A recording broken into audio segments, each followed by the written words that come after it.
नमस्कार दर्शकों, आज की आध्यात्मिक ज्ञान चर्चा की वीडियो में आपका स्वागत है। आज हम आपके लिए लाए हैं दो संतों के विचार। एक तरफ है अनिरुद्ध आचार्य जी महाराज और एक तरफ है संत रामपाल जी महाराज। तो दर्शकों, सबसे पहले सुनते हैं अनिरुद्ध आचार्य महाराज जी के विचार कि परमात्मा निराकार है या साकार। अच्छा, भगवान सगुण है या निर्गुण है, साकार है या निराकार है? बताओ, भगवान कैसे हैं? भगवान कैसे हैं? साकार मतलब जिसका आकार हो उसे साकार कहते हैं, जिसका आकार ना हो उसे निराकार कहते हैं। तो क्या है भगवान? क्या है भगवान? क्या है भगवान? क्या है भगवान? निराकार। भगवान साकार भी हैं और निराकार भी हैं, है ना? आज हम एक आकार और बताएंगे। ईश्वर साकार हैं। कैसे? राम जी साकार हैं और वह परमात्मा परब्रह्म निराकार है। भाई, वैसे ही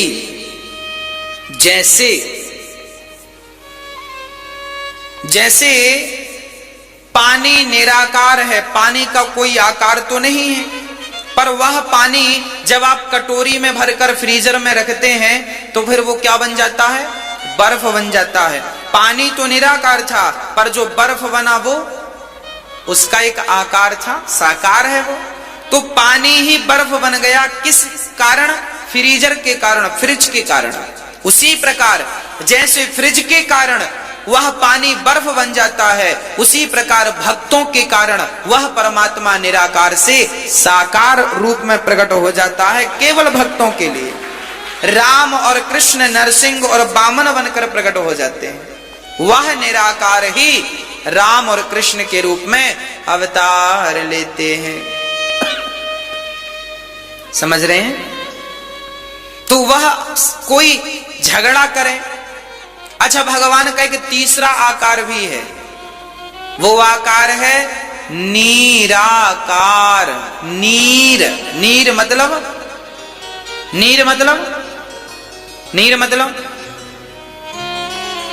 पानी, जल, वारी।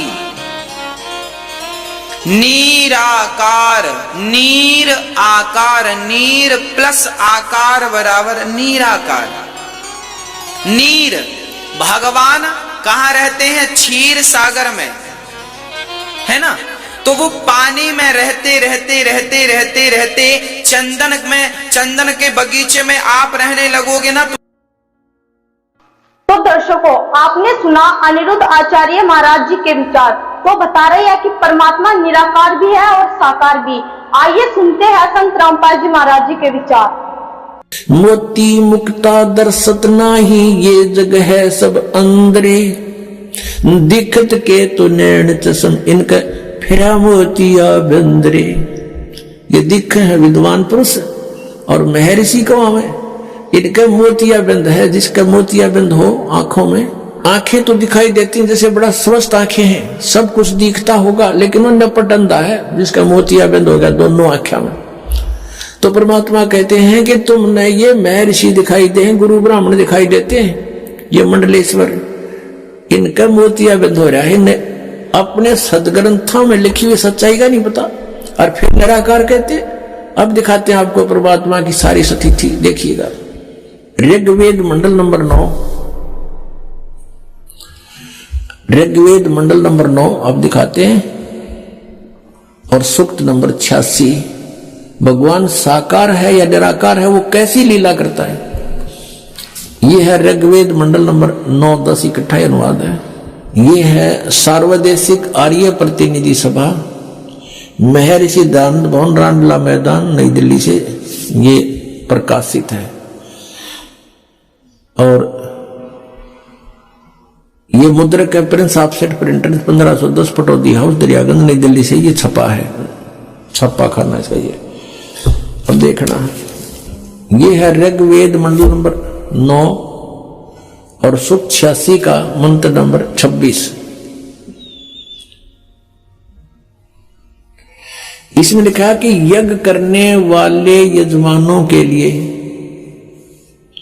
परमात्मा, यज्ञ करने वाले माने धार्मिक अनुष्ठान यानी साधना करने वाले यजमान माने भक्तों के लिए परमात्मा सब रास्तों को सुगम करता हुआ उनके विघ्नों को मर्दन करता है और उनको पवित्र करता हुआ और अपने रूप को सरल करता हुआ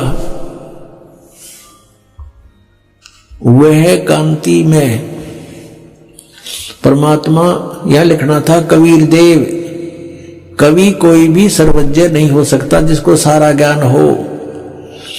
कवि कविता बना सकता है, ये कबीर देव लिखना था, पर वो कबीर देव विद्युत के समान यानी आकाशीय बिजली की तरह सेकंड में नीचे आ जावे, क्रीड़ा करता हुआ, ऐसे लीला करता हुआ वर्णीय पुरुष को यानी अच्छी आत्मा को प्राप्त होता है।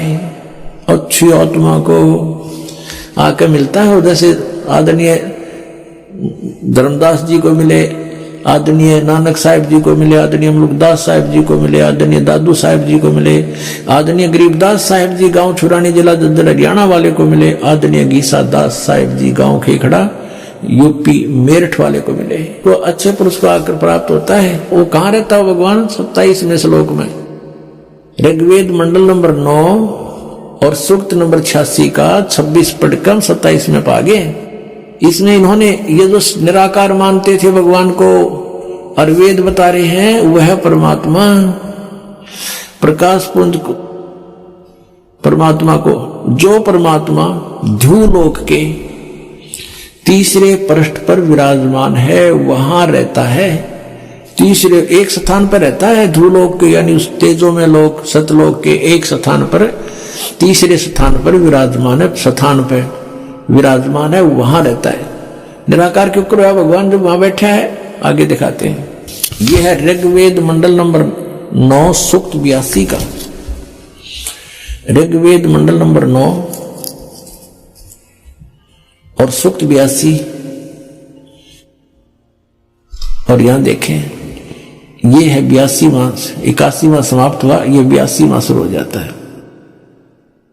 इसका प्रथम मंत्र है। इसमें लिखा है कि जो सर्वोत्पादक प्रभु, सबकी उत्पत्ति करने वाला परमेश्वर प्रकाश रूप है। इसका अर्थ है वो तेजो में रूप साकार है, सद्गुणों की वृष्टि करने वाला, पापों का हरण करने वाला, पाप नाश करने वाला, पाप क्षमा करने वाला है। वह राजेव, राजा के समान, राजेव इसका अर्थ है राजा के समान आगे लिखा है। ये देखना, ये 269 पृष्ठ पर पढ़ रहे हैं। कोई भ्रमित कर देगा कि दूसरा पृष्ठ दिखा दिया होगा, ये 270 दिखाऊंगा। ये देखो 270 यहां लिखा है। 82 का पहला पढ़ रहे हैं, 82 का 9 के 82 का। राजा के समान दर्शनीय है, वो देखने जोगा है, विजिबल है, वो साकार है, राजा की तरह तो मनुष्य जैसा ही हुआ। और वह है पृथ्वी आदि लोक लोकांतरों के चारों ओर शब्दमान हो रहा है। वह वर्णीय पुरुष को, वर्णीय माने अच्छी आत्मा को, श्रेष्ठ पुरुष को, जो दृढ़ भक्त है, जो दृढ़ भक्त है उसको पवित्र करता हुआ प्राप्त होता है। जैसे आदरणीय धर्मदास साहिब जी को जो दृढ़ भक्त थे उसके बाद डगमग नहीं हुए, आदरणीय मुलुकदास साहिब जी को, आदरणीय दादू दास साहिब जी को, आदरणीय गरीबदास साहिब जी गांव छुड़ानी जिला दद्दर हरियाणा वाले को, और आदरणीय गीसा दास साहिब जी को गांव खेखड़ा मेरठ यूपी वाले को। ये दृढ़ भक्त आज तक डगमग नहीं हुए, दुनिया को हिला के रख दिया इन्होंने। इनको भगवान में ले आकर के को पवित्र करता हुआ प्राप्त होता है वर्णीय पुरुष अच्छी आत्मा को। जिस प्रकार विद्युत माने आकाशीय बिजली स्नेह वाले स्थानों को आधार बनाकर प्राप्त होता है। देखो कितना स्पष्ट किया इन्होंने। ऋग्वेद मंडल नंबर 9 और सूक्त नंबर 81 में कति कंसेप्ट क्लियर कर दिया कि वो परमात्मा राजा की तरह देखण जोगा है। राजा का अर्थ है कि वो शक्तिशाली होता है, मनुष्य सदृश ही है, राजा के समान है और साकार है, देखण जोगा है। और वो अच्छी आत्मा को वहां से चलकर आकर मिलता है ये, और जो दृढ़ भक्त होते हैं उनको मिलता है, अन्य को नहीं। जैसे आकाश की बिजली, आकाशीय बिजली गिरती है वो किसी वस्तु पर गिरती है जहां उसका विशेष अट्रैक्शन बनता है। पुराने समय में जब कांसी धातु के बेले थाली हुआ करते प्रांत, और उनको अगर वर्षा के दिनों में कहीं बाहर वो पड़े रह जाते तो हमारे बुजुर्ग दादी माता कहा करते थे कि कांसी के बर्तन पर बिजली गिर जाती है, जब उसका संयोग होता है ऊपर से गिरने का तो वहां अवश्य उसी को तुरंत वहीं आकर के अट्रैक्ट होती है, उस कारण खिंची आती है, उसी पर गिरती है। उसको उठवाकर अंदर रखवा दिया करते थे। तो कहने का भाव ये है कि परमात्मा उस बिजली की तरह जैसे वो अपने विशेष जिस पर वो आकर्षण होता वहीं गिरती है, ऐसी स्थिति से परमात्मा उन दृढ़ भक्तों को आकर मिलता है जो मिलन योग्य हों, जिनको वो उनसे आकर्षित होता है, ताकि ये मेरी आगे बढ़ा सके, इस ज्ञान को, काल के जाल को हटा सके, मेरे प्यारी आत्माओं तक ये संदेश पहुंचा सके।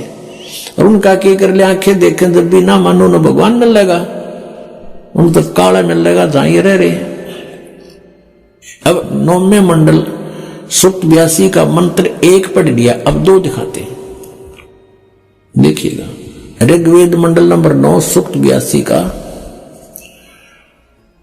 हमने ये पढ़ लिया, अब 2 पढ़ते हैं। वो परमात्मा किस उद्देश्य से आता है? हे परमात्मन, उपदेश करने की इच्छा से आप महापुरुषों को प्राप्त होते हो, अच्छी आत्माओं को, महान आत्माओं को प्राप्त होते हो, और आप अत्यंत गतिशील पदार्थ के समान हमारे आध्यात्मिक यज्ञों को प्राप्त होते हो। यानी अत्यंत गतिशील पदार्थ के समान, यानी जैसे बिजली चलती है, बिजली जैसी गति से आप, और उपदेश करने के लिए आते हो यहां पर सच्चा ज्ञान देने के लिए। आप कबीर देव हैं, आप कबीर देव, यह लिखना था, सर्वज्ञ लिख दिया, आप यहां लिखना था आप कबीर देव हैं। हम उसको कबीर साहब कहते हैं, आप कबीर साहब हैं, शुद्ध स्वरूप है। अब जैसे ये अभी आपको दिखा था, जहां यजु लिखा हो तो यजुर्वेद लिखना पड़ेगा वहां पर, वो इन्होंने किया भी है। महर्षि दानंद ने यजुर्वेद के 36वें अध्याय के प्रथम मंत्र में यजु का अर्थ यजुर्वेद किया है, तो यहां लिखना था वो कबीर देव है, वो शुद्ध स्वरूप है।